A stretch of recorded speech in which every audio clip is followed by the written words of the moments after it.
ஆலோசிப்பதற்கு என்ன வேண்டும்? மனம் உண்டாயிருக்க வேண்டும். மனம் உண்டாயிருந்தால் ஆலோசிப்பதற்கு முடிகிறதில்லை.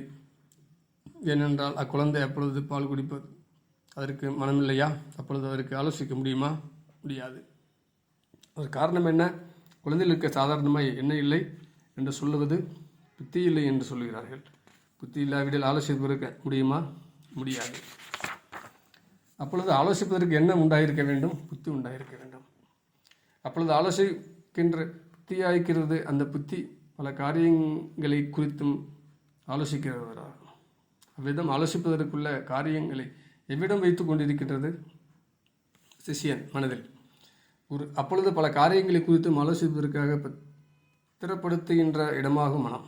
அந்த மனமாகின்ற இடத்தில் புத்தி போய் ஆலோசிக்கப்படுகிறது. ஆனால் அந்த மனதின் இடம் எதுவென்றால், நீ ஒரு காரியத்தை பற்றி ஆலோசிக்கும் பொழுது உன்னுடைய ஆலோசனையும் உமது கண்விழியும் எந்த பக்கமாக போகிறது? மேல் பக்கமாக போகிறது. இப்பொழுது ஆலோசிப்பதற்கு எவ்விடத்தில்? மனதில்.